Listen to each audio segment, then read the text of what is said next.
Hello folks, welcome to Lester's Customs. Mark in Kentucky. Starting on your DX2547.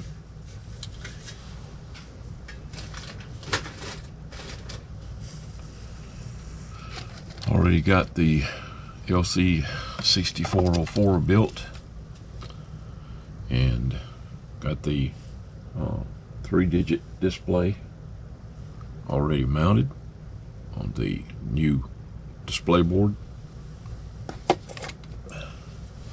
You stayed with red, you didn't want to change the color, so the displays are all red. The first thing I'm going to do is do the LESCOM upgrades on the radio. Now, these newer 2547s that I've been getting have a different switch in the back. They now have a rocker switch. Let's see, can you see that? Yeah. They now have a rocker switch instead of the little slide switch that was on there before to switch back and forth between AC and DC.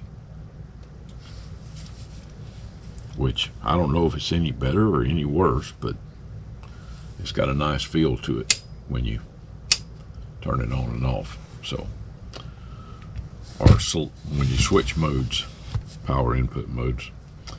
I've always set them on DC. I'll check the AC, but I like to test on my bench on DC because it's real easy for me to turn the power supply on and off.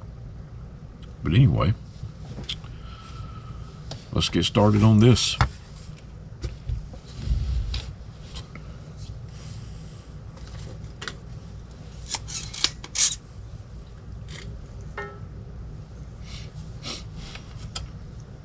Going to do the LESCOM enhancements, and after we do the enhancements, then I'll start tearing down the front of the radio and installing the LC6404. You also told me you wanted all the switches in the back, so we'll have to punch holes back there for those.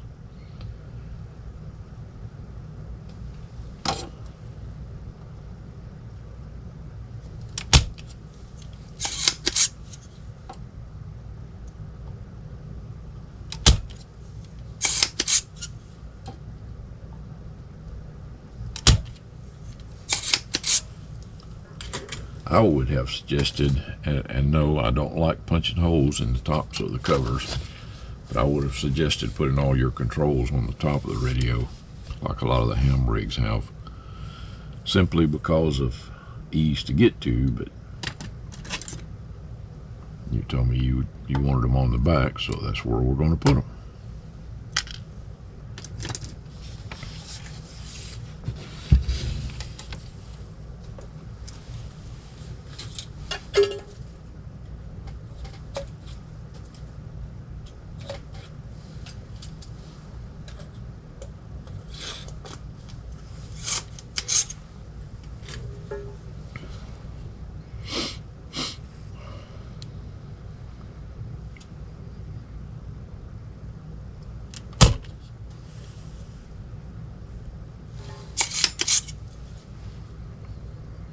Guys, I've told you when you're working on these new Ranger made radios, like the Galaxies and the 69 VHPs, those types of radios, you're going to have to turn the power down, the heat down on your soldering iron, or else you'll be lifting runs all over the board. Copper's very thin on these.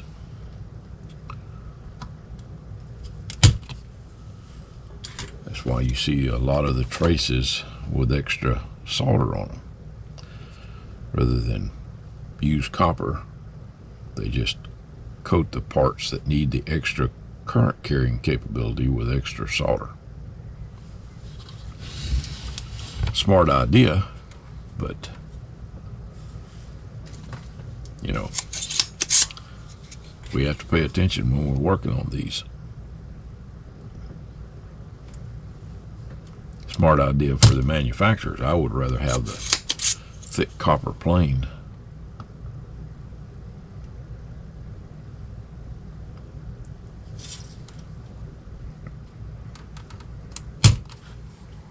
I'm just glad to get the radios.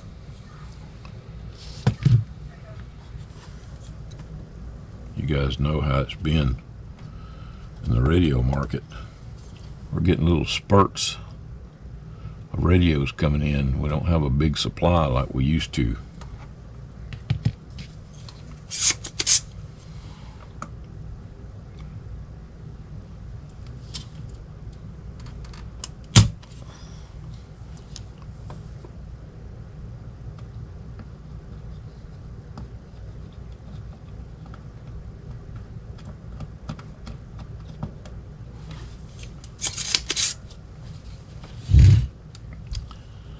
Damn thing wasn't even hardly in the board.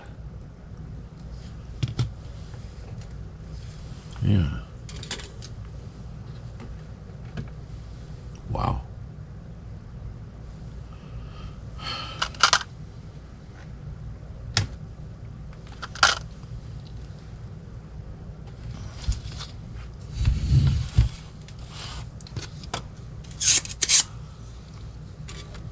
Wondering why I couldn't see the lead sticking up. It was just barely in the solder. That's right. We're going to fix that.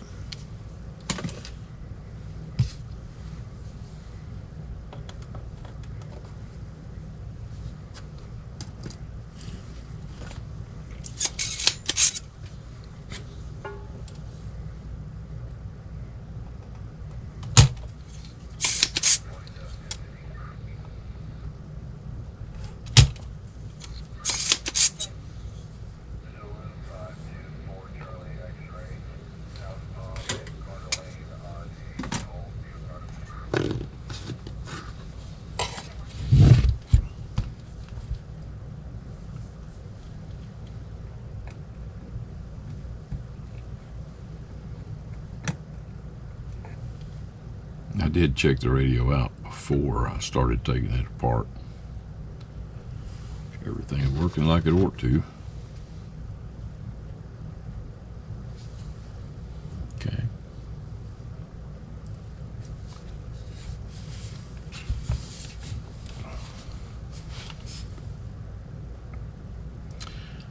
Now we'll upgrade the capacitors. We'll put the CP1 in. Upgrade the first RF amp.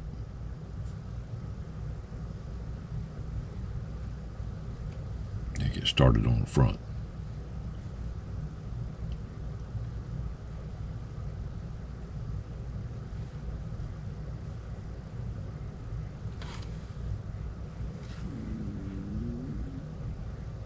What is that right there?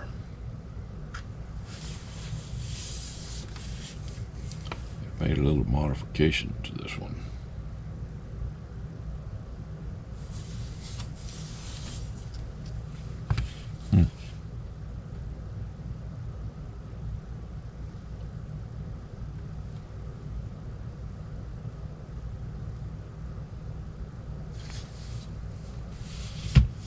Oh well, as long as it works.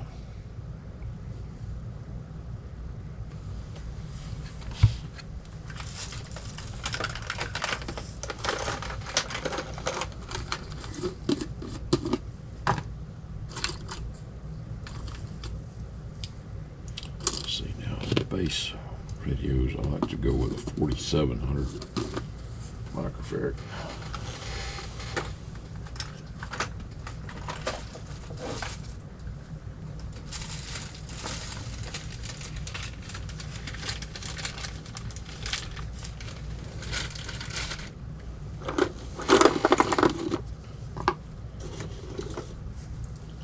Put the bigger one in there with DC input.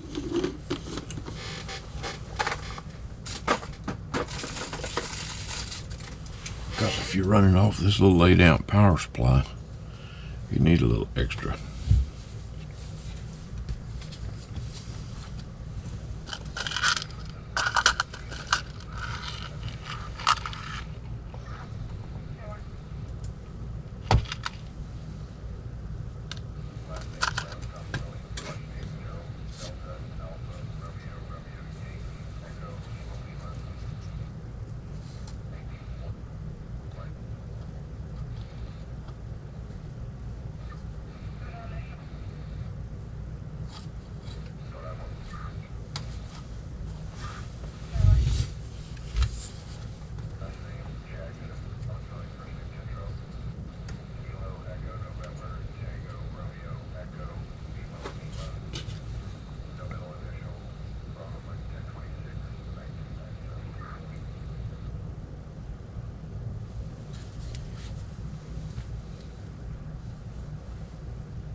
connected now.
Make sure those caps are tight against the board.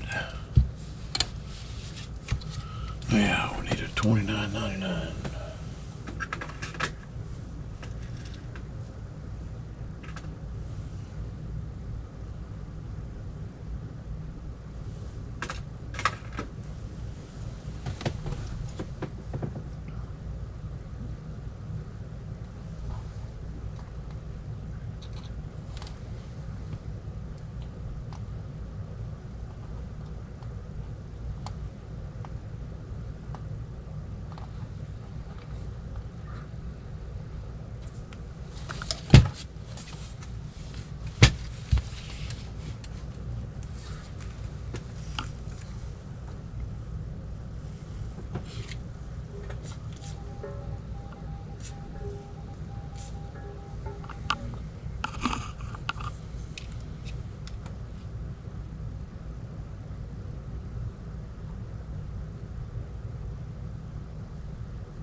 Sorry, this is probably out of camera, but I gotta tilt it up where I can see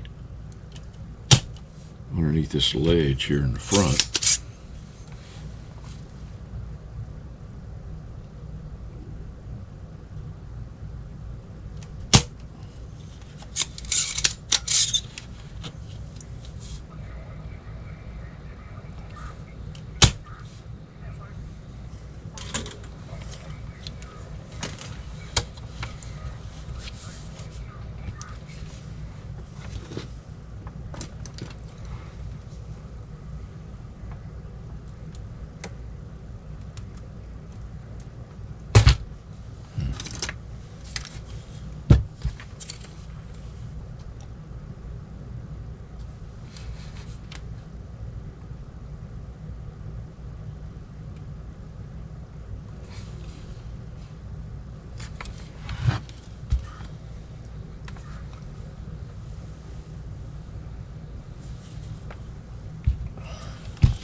That almost looks like a professional did it.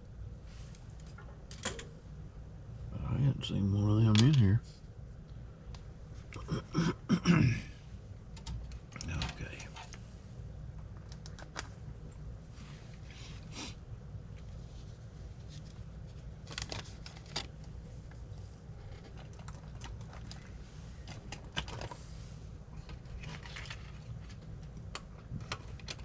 That the right socket? No.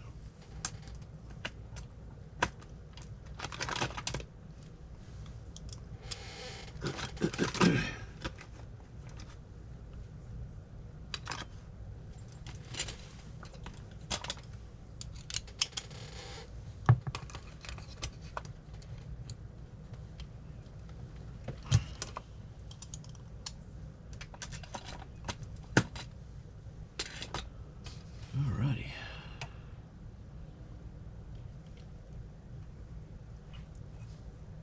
Now, I'm going to look for that button. So, sure y'all don't want to watch me do that. More to come.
And of course your 9 normal 19 is the squelch scan switch.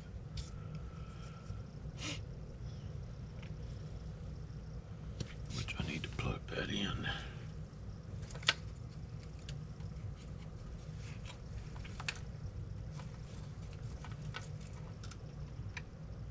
And then I need to connect up the squelch to the board. So you've got all these little things that have to be done.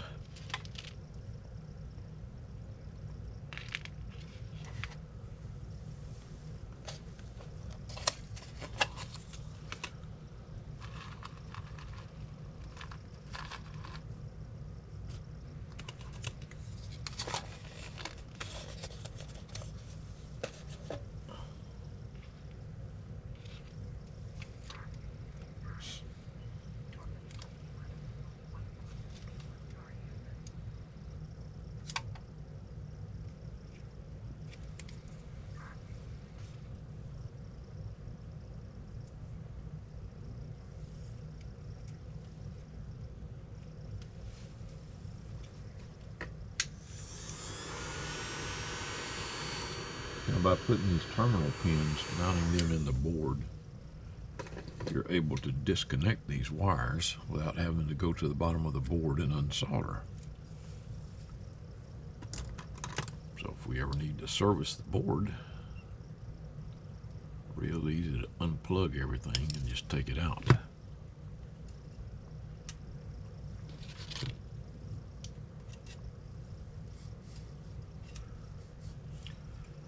Come here, dang it.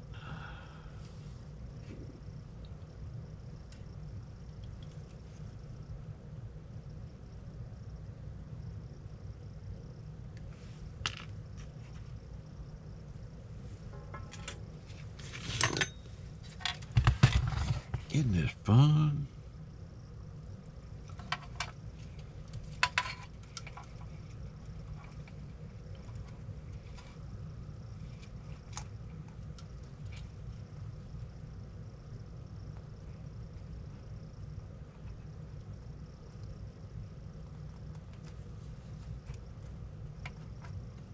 And for all you guys installing your own LC5304 or 6404, right there on R62 is where I pick up the squelch signal.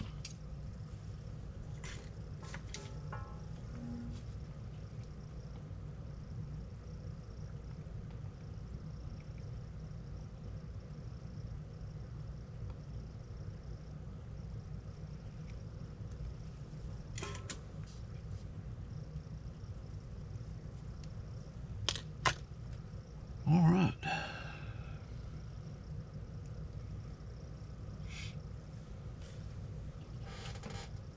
Almost finished.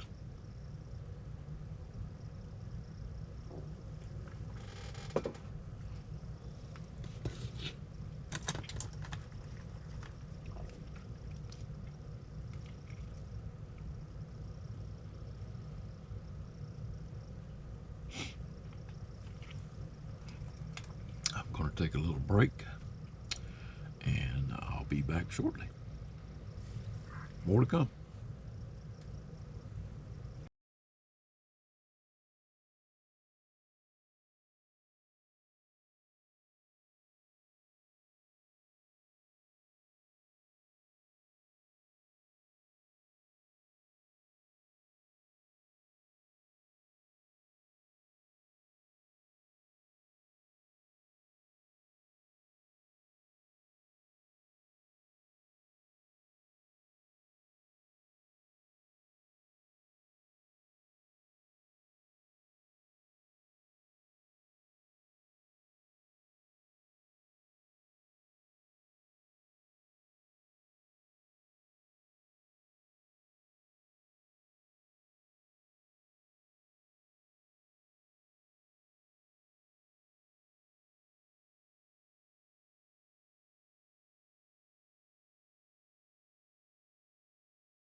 Okay, Mark.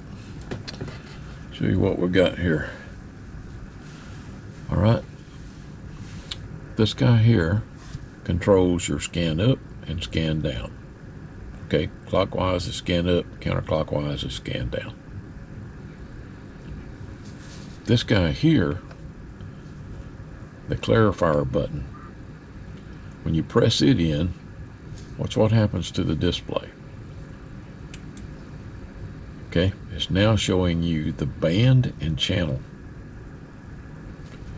Your channel selector now becomes the band switch. That is your lowest frequency. That is your highest frequency. Okay? And we'll go to the lowest frequency. Now I'm going to turn off. This is the CSF switch. I'm going to turn it off. And I'm going to go to channel 1. It advances 45 channels at a time. Now you notice when you're on normal CB channels, you see that C there in front of it. When you're below them, you'll see a negative sign. Okay, now I'm going to push in the CSF switch. You notice now we're on band C, channel 1. I'm going to click that. We're going to go to band D, which is channel 41. Okay, I'm going to turn off the CSF switch. Now you notice that little U there. That means you're up above the normal CB channels. Okay.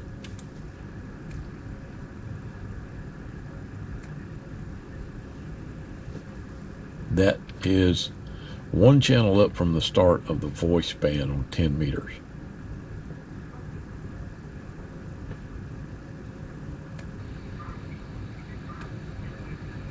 And it goes all the way up to, you got, in other words, you got plenty of channels to talk on 10 meters if you want to. Okay, because the voice band ends right there. All right, on this part of 10 meters. Now there's voice on up above this, all the way up to 29.7. But it doesn't go that high. Okay. What else do I need to show you?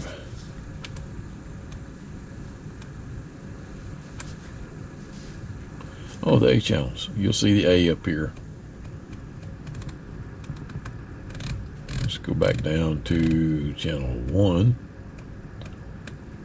Okay, you see 3A pop up there. Now you'll see 7A, 11A, 15A will be next.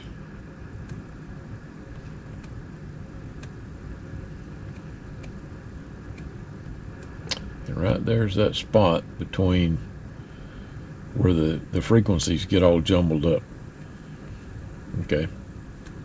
I showed this on one of my other videos. I tried to do a patch, but the patch doesn't work apparently, so I'm still working on that. That's the problem with using the channel selector, because when we had channel 3 or channel 23, only 23 channels to a radio.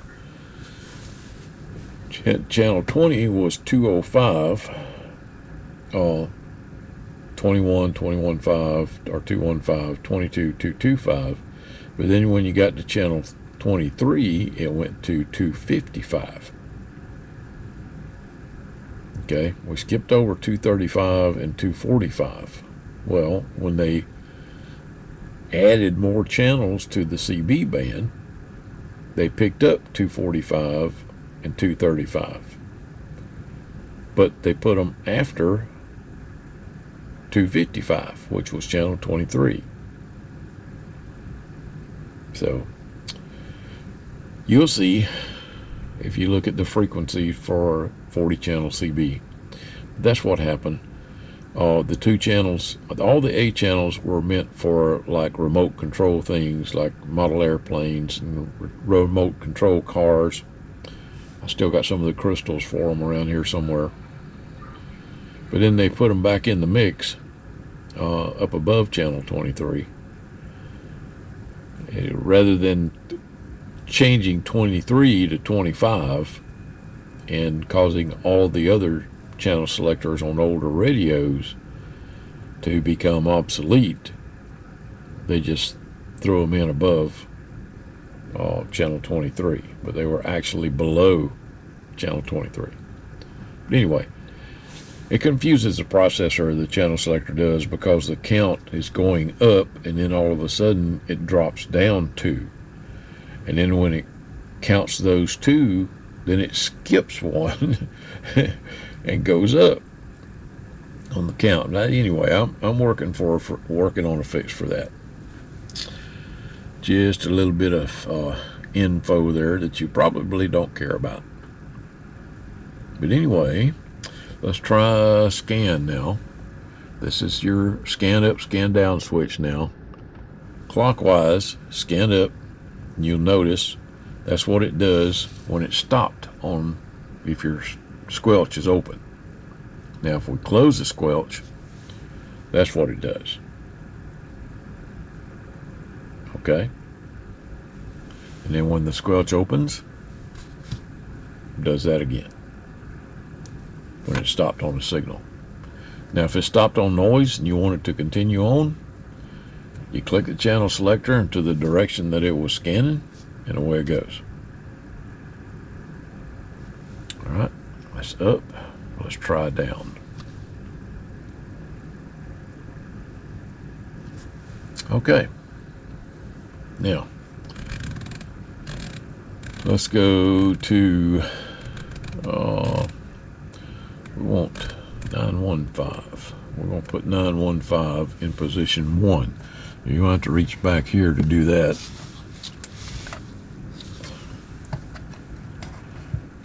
Okay. Now I'm going to push down on the momentary switch there in the back, and it'll store that frequency in position 1 on the memory select switch.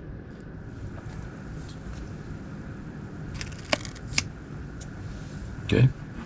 Now I'm going to go to position 2, and we're going to put channel 6 in there.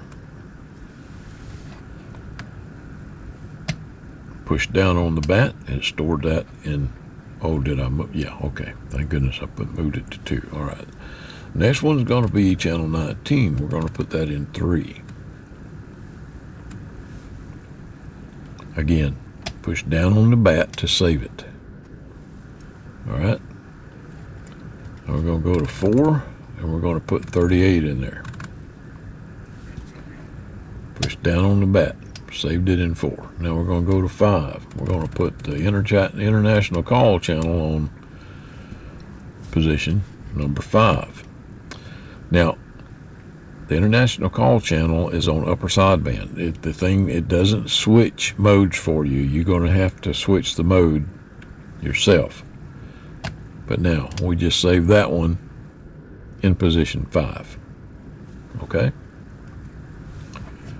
Now, let's go to position 3 and pull the bat up, and we're going to get the frequency that we had stored. Well, I was going to say we're going to get the frequency we had stored in 3, which is that one. Okay. Now then, let's go to position 1. We're going to get that one.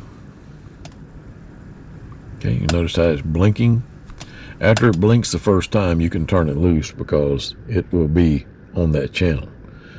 Now we're going to go to 2, which was 6. Okay. 3 is 19. 4 is 38. 5 is 555, triple nickel. Okay. All right, let me get the covers on it and get the speaker plugged back up. We'll listen to the receiver. Let's see, I want to go to channel 20 for that. So we're going to get 19 and go to channel 20. Okay, more to come. Before I put the covers back on it, I don't think I showed you the inside of it. Of course, you could probably see it from where the camera was mounted, so it's probably not a problem. As you can see, we upgraded the capacitors. There's the buffer filter for the DC voltage input. It went from a 1000 to a 4700 microfarad. This guy over here went from a 1000 to a 3300. There's your new RF amp, the 2SC2999. There's your new, let's see, what is this? This is a AM or S. It doesn't have FM. I'll get it out here in a minute. So you got the 15 kilohertz wide filter. Okay, what that does is have bleed over. And of course, this is your LC6404 CPU board. And there's all the wires that I tied up. Your come on, show me what I'm looking at. Aggravating thing. Band or memory switch. Save and get. It's your favorite switch, save and get. Okay, let's see. You saw the display. Now, before I button it up, what I've decided to do is see if I can add a dim switch to this. Did I disconnect the power? Yeah, I've disconnected the power. I want to see if I can make this display the same brightness as this, so you're not looking at two different things. Okay, so anyway, more to come. Okay, I got it figured out. And now I'm wiring in a switch for it. You'll have two different levels of dimming. I'm going to incorporate that in all the future ones.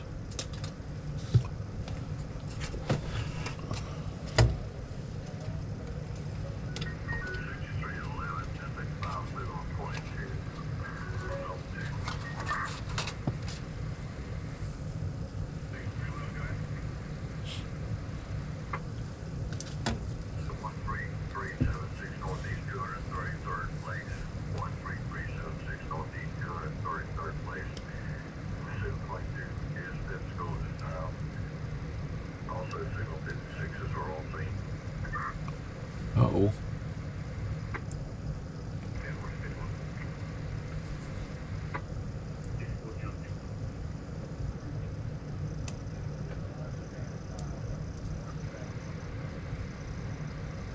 That's not good.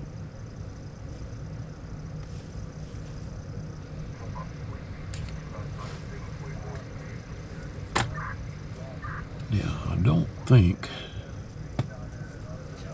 Yeah, I'm not going to need that much wire on this one, so I'm going to cut that off.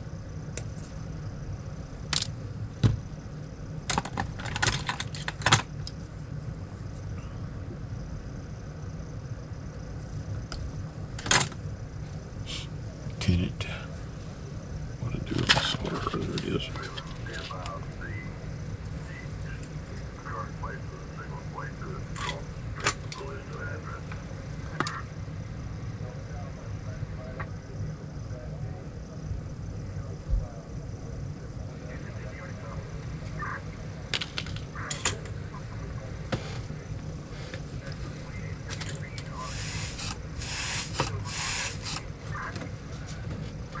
Sponge was getting dry.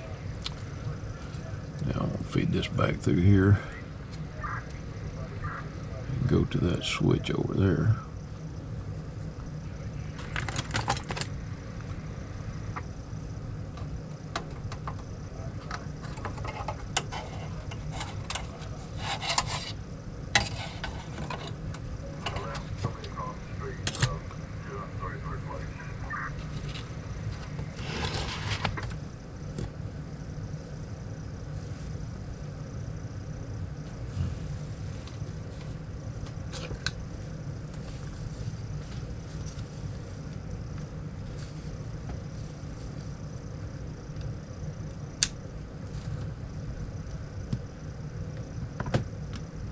try to get your video out today too. I don't know if I'll make it because that's another 2 or 3 hours. It's sad, I know, but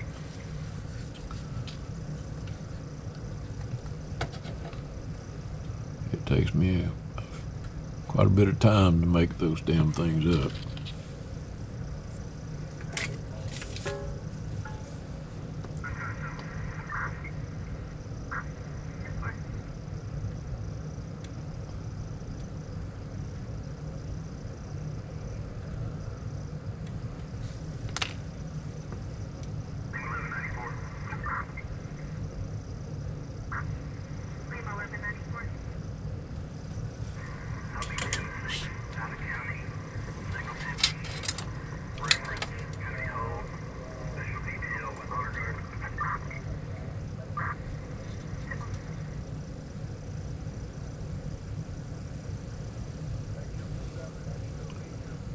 Let's see. No, I can't do that. I'm going to have to go straight into this.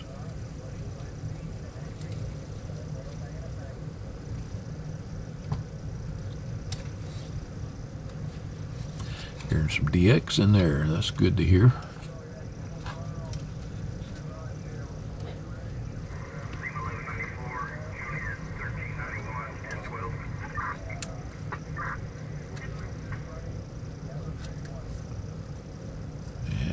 Be able to do that either.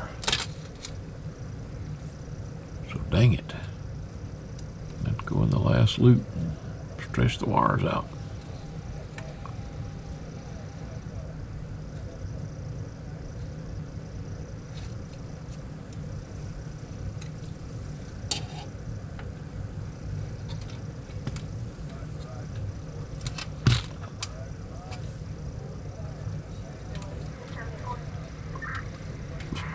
Okay, we can do that.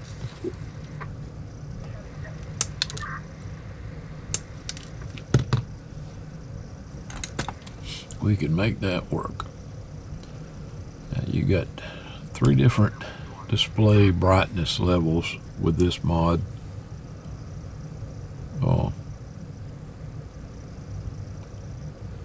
With a switch in the center position or off position, you'll have the standard display brightness. In one position, it will be dimmer.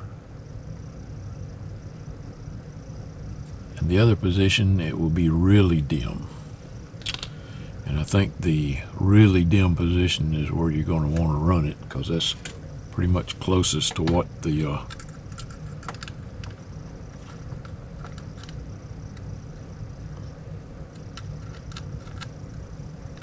gonna hold on to that.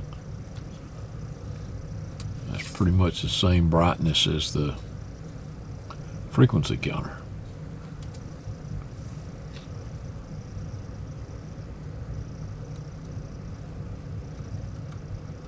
I'll show you when I get it all put together.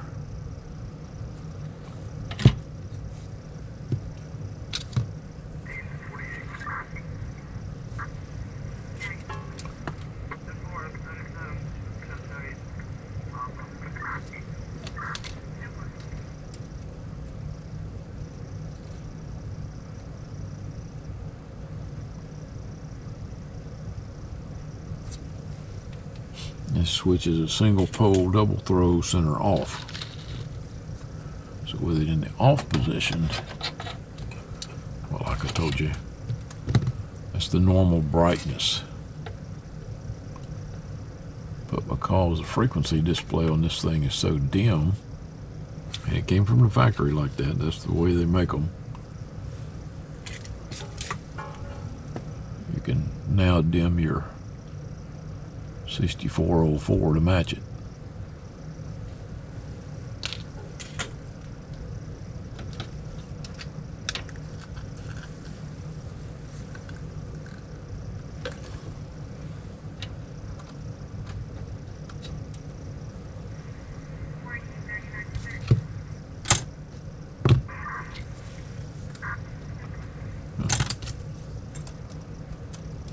Pair of pliers.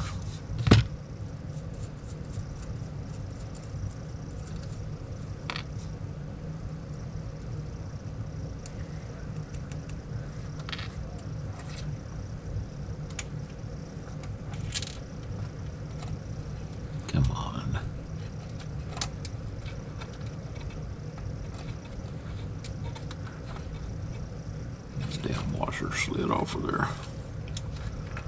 And I'm sure that when I go to take it out, it'll fall down in the bottom. I knew it.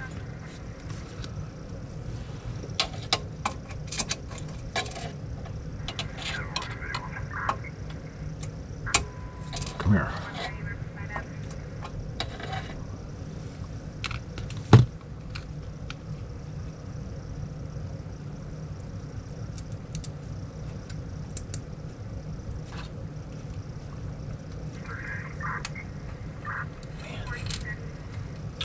See, it slides down the barrel and the key gets off center, so I don't want to go back through the washer. See if I can pick it up and get it to line up like it should. Oh, you aggravating thing, you.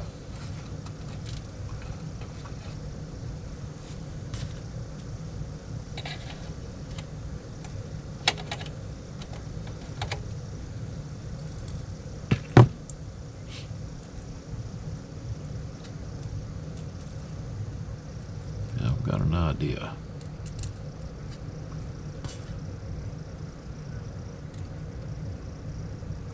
Let's do it this way and see what we get. Hey, look there.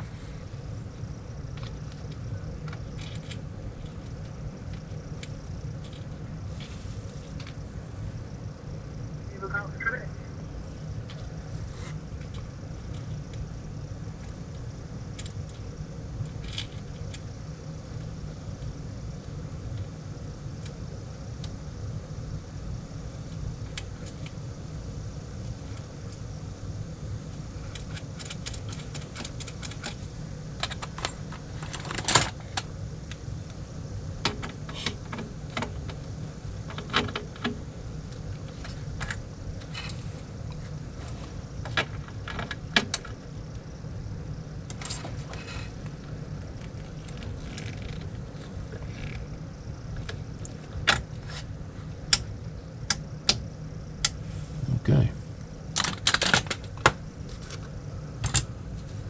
Turn it around and fire it up.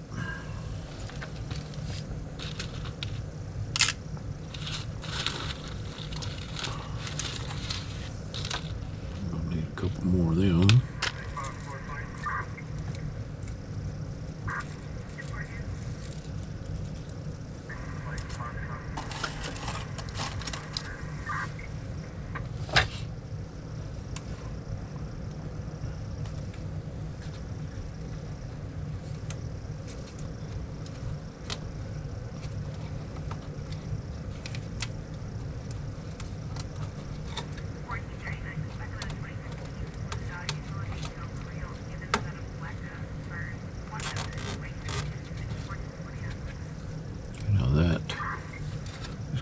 Back here.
Okay.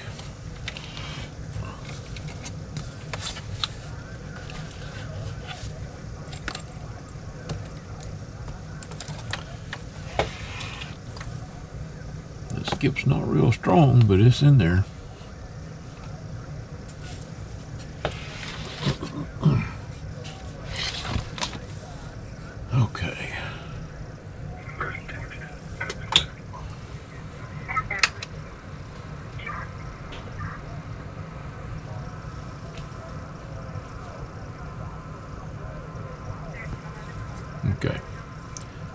get you down here where I can show you.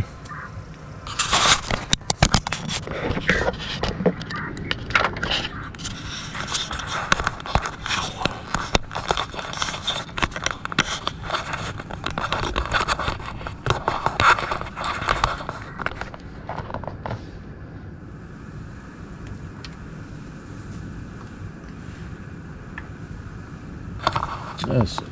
Can you see that right there? Almost, can't you? Alright, see how bright that is there now? I'll reach back here and flip this switch up. That's the first stage of dim. Back to normal. Final stage of dim. See, that's about the same brightness as your... Can you see that? Yeah, it still looks brighter, but it's actually about the same brightness as the frequency counter. Okay. That's normal. That's what the display would be without anything.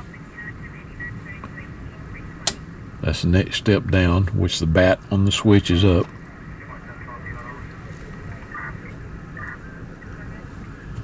Okay, back to normal. That's the dimmest position, which is the bat is down right there. That's pretty close to the frequency counter. Okay.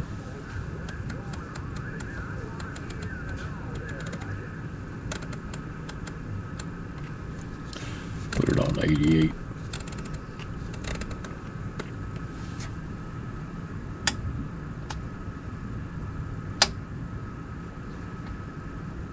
That's dim stage 1. Dim stage 2. So you're probably going to want to run it in dim stage 2. I'll leave it setting right there, but I'm going to incorporate this mod in all future CPU board builds and program.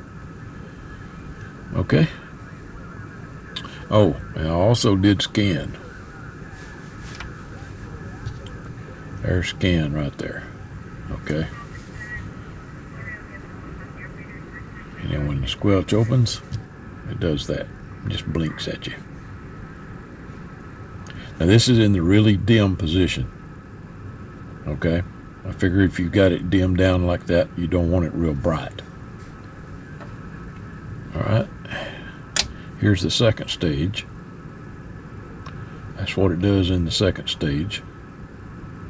Still dim, but not as dim as what the other one is. And here it is in the normal position. That's what it does in normal.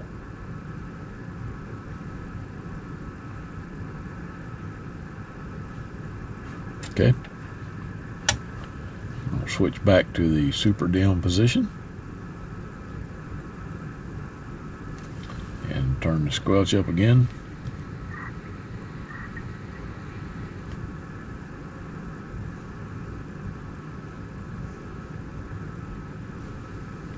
With it scanning like that, there's a second stage.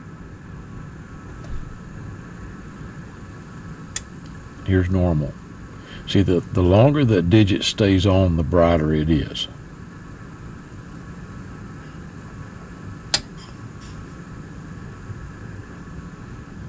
The other benefit of having it really dim like that is that I don't pause for the digits to light up as long, and you get a faster scan rate. But we don't want it scanning so fast that it misses, you know, that it don't give the squelch time to register as being open. You notice you can actually see all the steps. It's not moving so fast you can't see them.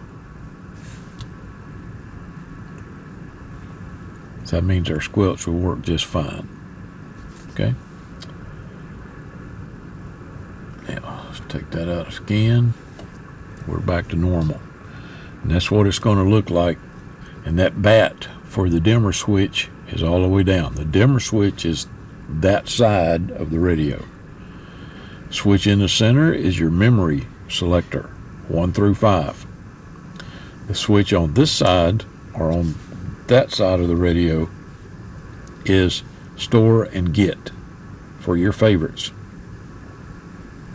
Push the bat down to store, pull the bat up to get. Okay, but you got to have them stored in memory. That's what the memory selector is for. Okay. Now I'm also working on a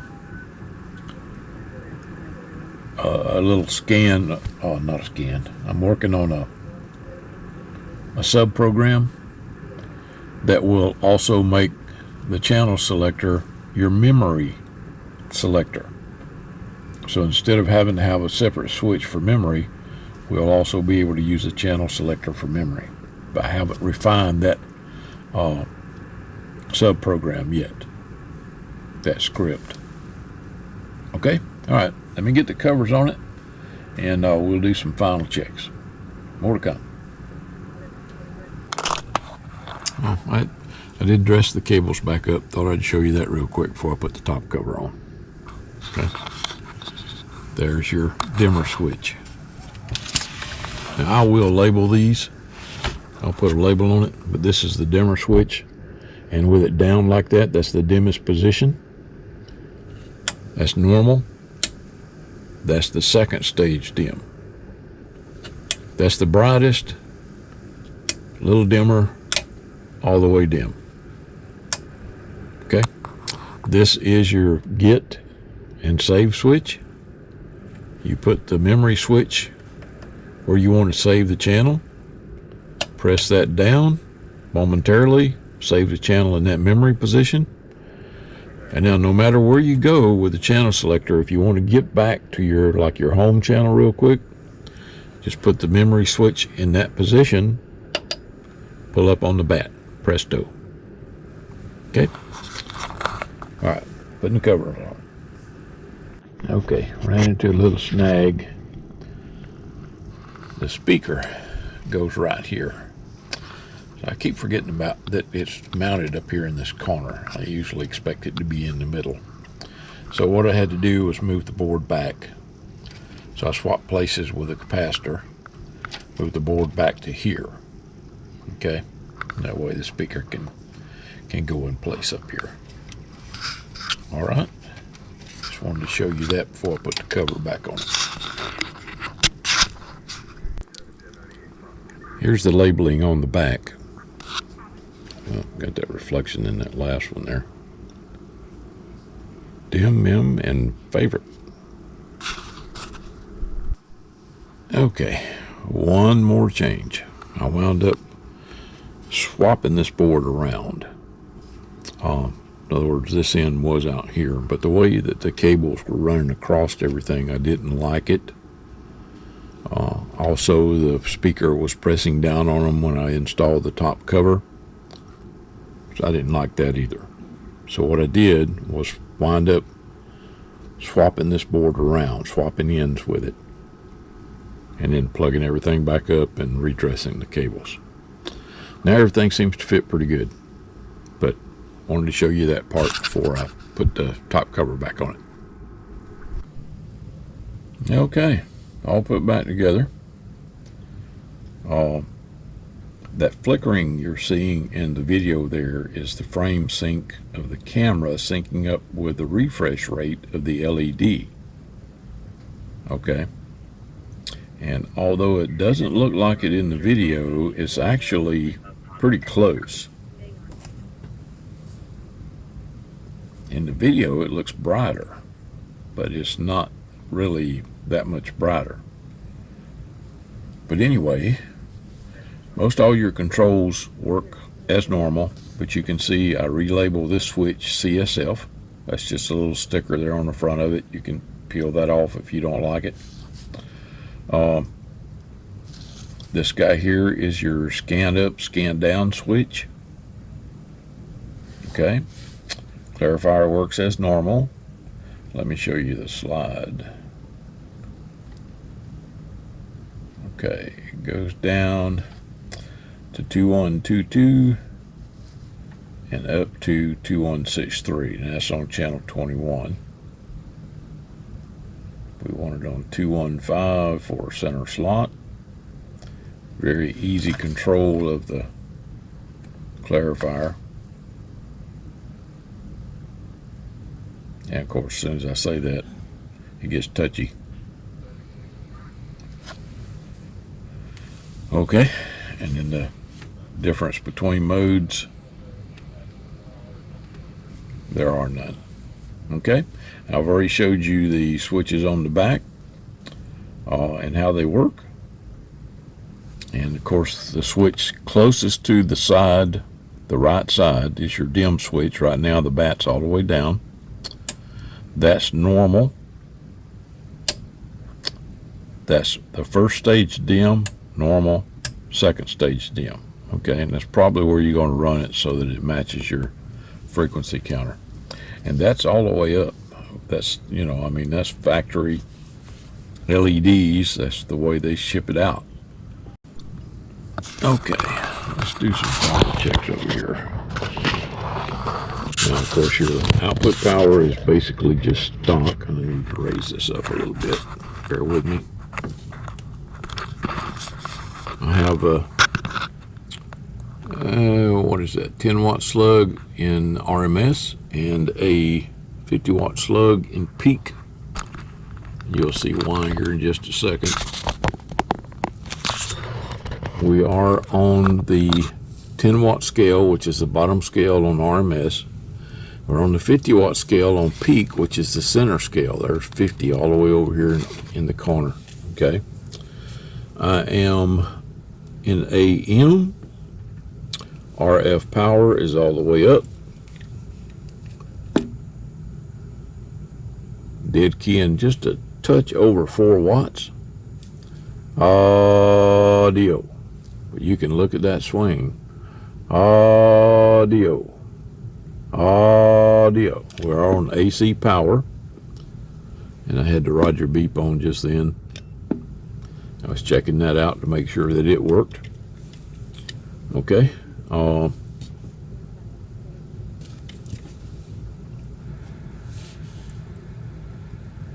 Turn the RF power all the way down. You can see we're dead keying about 1 watt. Audio. Well, look how much swing we get out of that thing at 1 watt. Audio. So you can drive. This is perfect for a 2x4. Perfect. Okay.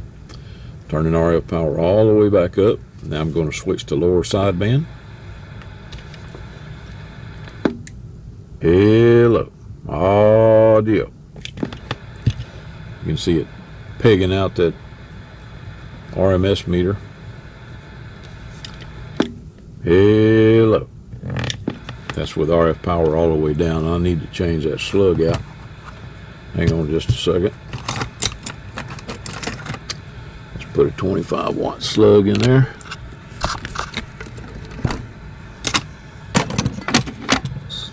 So with a 25 watt slug in there, we'll be reading on the top scale on the RMS side.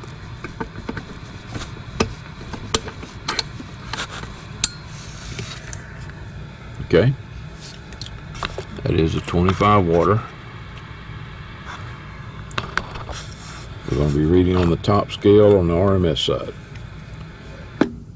Hello audio. That's about 18 watts RMS on sideband with the RF power turned all the way down. Now I'm going to turn the RF power all the way up. Audio. About 25 watts RMS on SSB. That's lower side of 205. Now let's go to lower side of 38. I am on a dummy load, guys, so I'm not going to bother anybody. Audio. So about 50 watts peak and 25 watts RMS on sideband. That's what RF power all the way up. Okay. So, okay, now then, let's go back to AM. I'm going to set it back on channel 20. You are set up for AC power there in the back. We're running on AC power now. Okay. Mark, I sure hope you enjoy your new radio. It was my pleasure to build it for you. Actually, I only set this one up. I built the CPU board that went inside of it and installed that, and then set the radio up for you. 7-3, everybody. Stay safe.